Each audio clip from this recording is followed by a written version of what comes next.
Welcome to Monroe Music Showcase here at Music City Studios. We're coming to you live from outside in the back porch area at Music City Studios. I am your host, Mitch, Laing. And I'm Johnny Ringo. And today, our band is a very special guest for y'all, Brian Sivils and Kirby Rambin. These guys are very fun and interesting musicians. Definitely not unlike everything else that we've had on this, which is definitely a good thing. I like Brian is a very multi-talented musician, which I think is really cool. He's very, you said it best, he's very Switch Army knife whenever it comes to his musical abilities. Like, we've had a lot of bands on the show so far, and this is the first non-full band. It's just a two-piece, but you really can't tell. Like, if you were just listening to the recordings of this live performance, you really wouldn't be able to tell that it's just two guys doing all of this stuff. Right, with the foot drum and the harmonica, and then playing the guitar. Like, there's, he stays, and then plus the fiddle makes sense. Yes. It's very cool and laid back. It sounds like it's the exact kind of music that you would have for like a soundtrack if you're just sitting on the back porch sipping some sweet tea by the bayou. Yeah, they're a very bayou friendly band. Like it's a Louisiana friendly band. Like, Louisiana folks would absolutely love Brian and Kirby. I'm Johnny Ringo. Welcome to the Monroe Music Showcase at Music City Studios. Today our guests are Brian Sivils and Kirby Rambin. And guys, introduce yourself a little bit and tell me a little. How long have you been playing music, and specifically, how long has have you been playing together with this project? Okay, well, since I'm the one that's longest in the tooth, I'll tell how long I've been playing for. I grew up in a musical family and went to public schools, play music, choral music, instrumental music, and then had an Air Force band career. So I had a 20-year career doing that, and took a few years that I didn't perform, really, but maybe about maybe 8 to 10 years, and started performing again and doing independent projects. And Kirby is one of the first musicians that I met when I was performing solo things that I knew I wanted to perform with on a regular basis. Mm-hmm. He walked up on the bandstand one night and we played when the levee breaks, and it was kind of over after that. So I've been calling him as often as I could, and now we work together, and for me it's exclusive. I'm not working with anybody else at this point. We just do the duo and we add another musician from time to time, but this is my full-time and I guess my last musical hustle. That's awesome. I've been playing violin for about 22 years now, and I've been doing it professionally for probably about 10. And I met Brian in Coda about 7 years ago, and it's my favorite thing I do in town that I've ever done in Monroe. It's just perfect for me.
Chicken foot necklace and a mojo too, but she ain't gotta cast no spell to see a strong-willed man follow her around the world.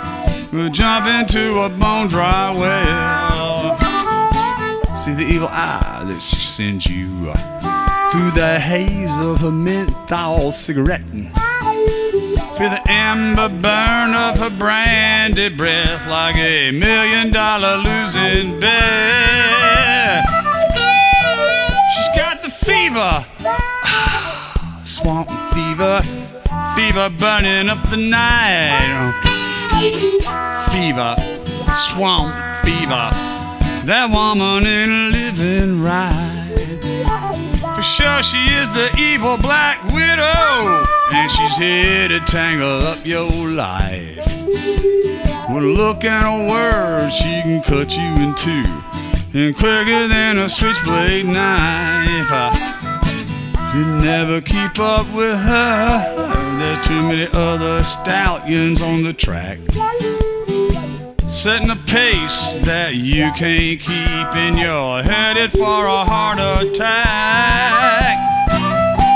Yeah, she's got the fever, yeah, the swamp fever, fever burning up the night.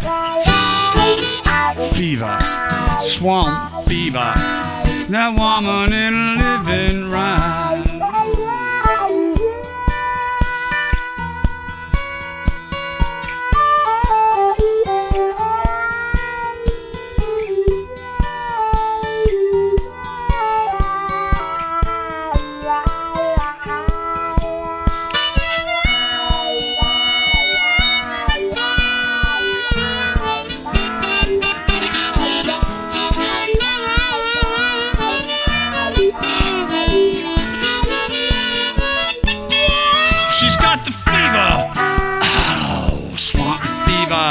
Fever burning up the night.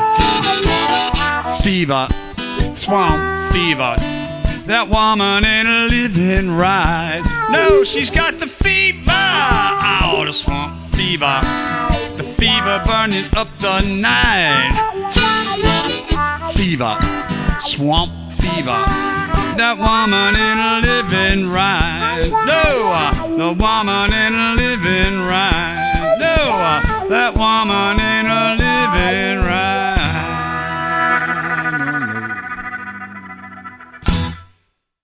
Well, it started with the idea about songwriting, and for me, I'll have maybe a musical riff or idea, like a rhythm, that it kind of is fun, and then I'll have that bouncing around in my head, or make a note of it, or record it a little bit, and then I'll have like a fragment of an idea about lyrics, and once in a while those two things kind of come together.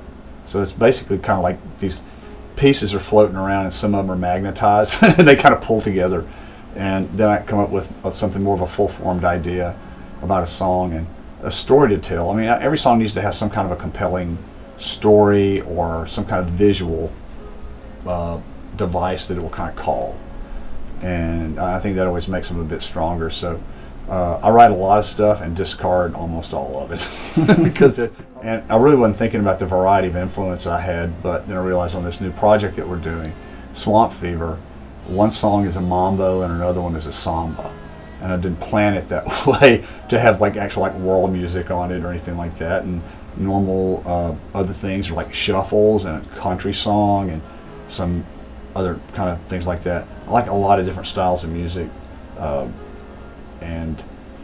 But it all seems to have this common thread of like a style that kind of ties it together, and it's kind of Americana. It's like the kind of American songbook.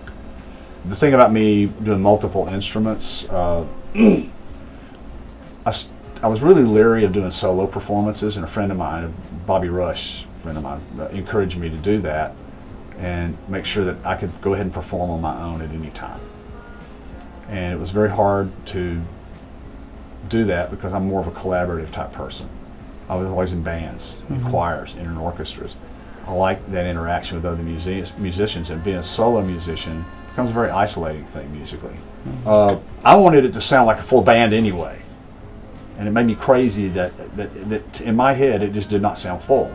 So I made sure that the guitar had good low end, and so I could have like a bass instrument, and I would drive bass with my thumb, and I always kind of patted my foot with like one little box, so I just had like a bass drum kind of thing going. And over time that evolved, and I've tried a bunch of different incarnations as far as the foot thing. So right now I've got like with a little tambourine thing on a foot, I've got like one 2, 3, 4. So I've got like a backbeat.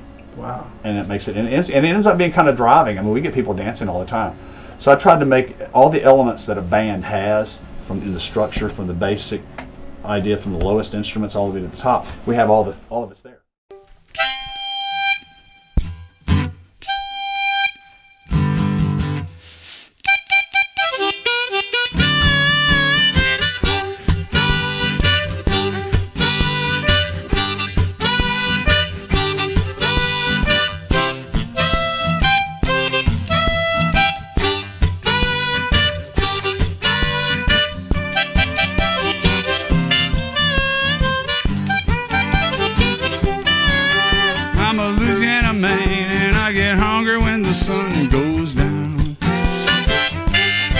Yeah, I'm a Louisiana man, and I get hungry when the sun goes down. I like gravy on my rice, I like it thick and brown. Louisiana man gets so hungry when the sun goes down. Louisiana man can sure get hungry when the sun goes down. I like gravy on my rice, I like it thick and brown. I like it rich and spicy with a full-meaty taste. There's nothing left on my plate but a little bit dribbling down my face. Louisiana man gets hungry when the sun goes down. I like gravy on my rice, I like it thick and brown. I want something satisfying that will never fail, something dark and substantial, brother, never thin and pale. Now Louisiana man gets hungry when the sun goes down. I like gravy on my rice, I like it thick and brown.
People, no matter what anybody say, I like it caramelized about the shade of Beyonce. Cause I'm a Louisiana man, just hungry when the sun goes down. I like gravy on my rice, I like it thick and brown. I like my gravy, brother, I like it thick and brown, yeah. Cause I'm a Louisiana man, I get hungry when the sun goes down. I like gravy on my rice, I like it thick and brown.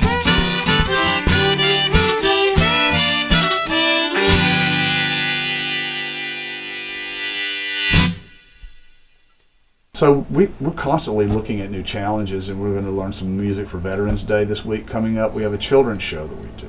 Oh, wow. Yeah. And so we just like challenges, and doing the same thing every week, day in and day out, be not really palatable for me. And what we're doing gives us flexibility, and so far I've been able to kind of make a reasonable kind of living locally doing it. It's been a great opportunity, and I want to thank Joe. Joe Holyfield gave us an opportunity to play the farmers market, and on Tower Drive, And by doing that, he opened up some other opportunities. So we got to work every week. We knew where we were going to be every week. Mm-hmm. And then we added one more that was like that. And then we added another one. As soon as we know it, like so in October we had 20 shows. Oh, wow. And by the end of it, I could feel it. Yeah. It's like I didn't see that truck, but I mean I think I got Peterbilt on my back because the thing ran me right over. And we put it together, and with the operational tempo we have of like say 15, 18, 20 shows a month, you just can't do it any other way. Yeah. You have to strip down what you carry. You have to strip down the time that you use to set up, and you just have to make it efficient and lean and put fire on the target. Cut your overhead down. And cut your overhead way down. So I thing I like about that aspect is it makes you kind of like a musical Swiss Army knife, essentially, which is very, Oh, I love that. Thank you. Oh, nice.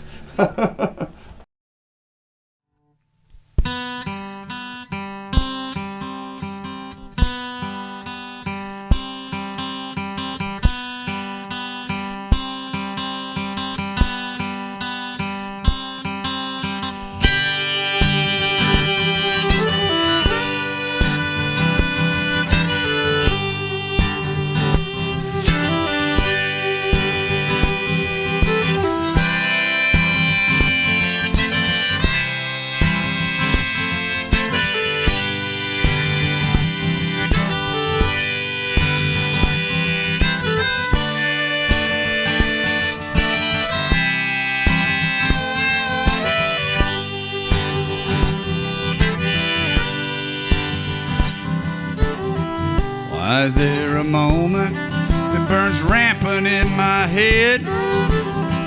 Running on forever, just another unpaid debt. I've been rewriting memories for so long. Can't tell the dream from what is true. Is that empty hole inside my soul pitch black, a deep delta blue?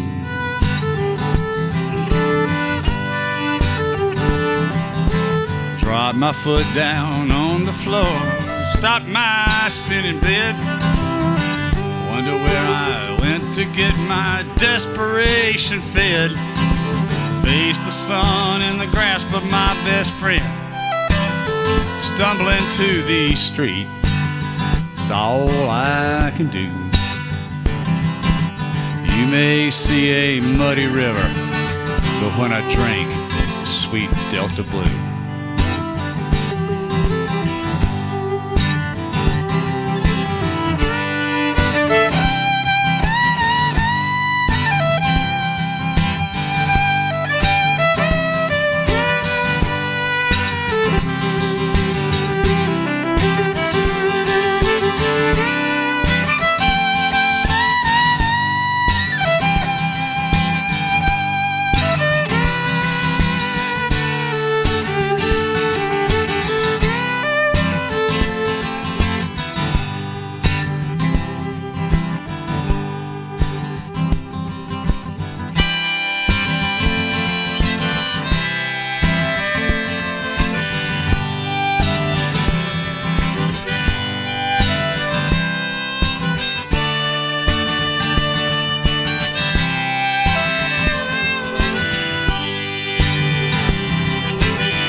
I was more than half a man, not afraid of my own mind.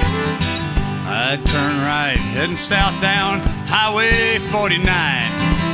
When I get to Jackson, turn that town upside down. I have to. Gonna clear the air and come to where the sky is always Delta Blue.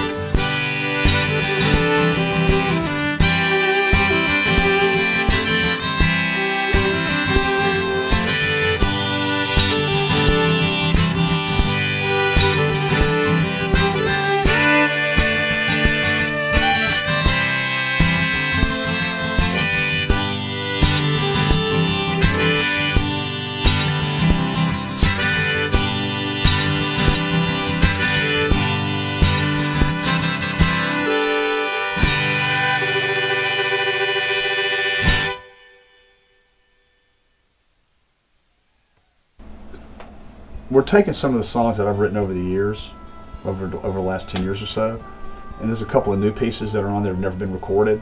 Some of them are being redone from a band I had before and from a solo project, like actually acoustic solo kind of thing. Mm-hmm. So we've taken these songs and doing the way that Kirby and I perform them live now with a few little things, but we try to keep it pretty stripped down. Like, so we're doing these songs, and the album project's called Swamp Fever. Mm-hmm.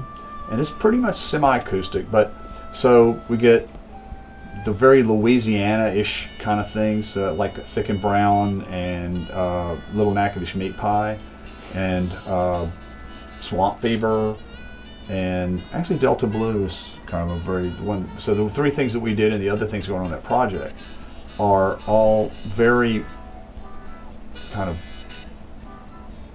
built into what's going on in our state as far as the kind of feel, the historic stuff musically, the food, the party atmosphere when it's time for that.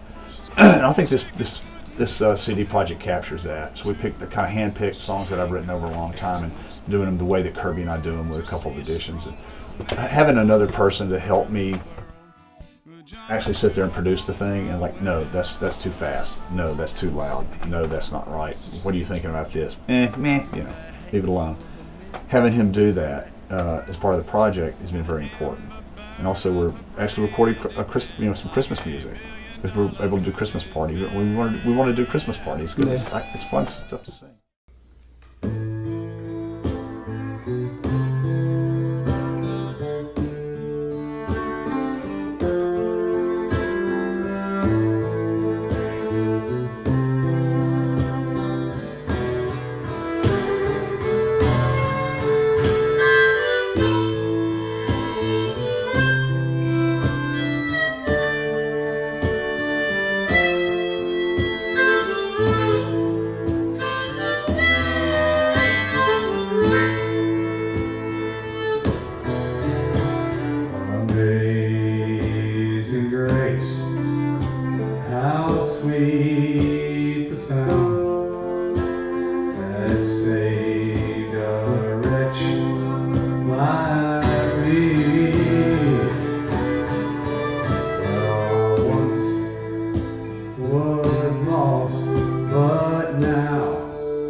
It was grace that taught my heart to fear, and grace my fears released.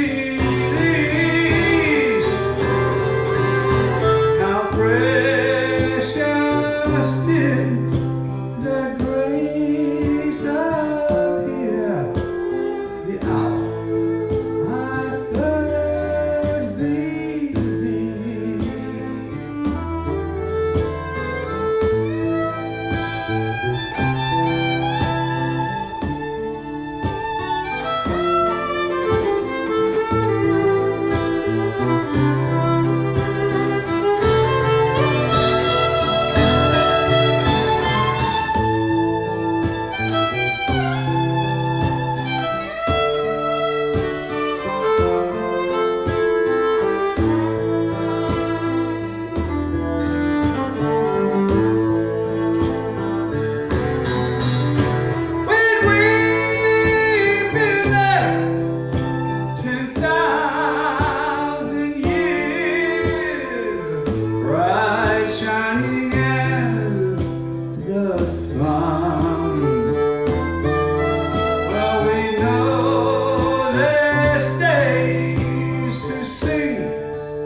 But wow, that was beautiful.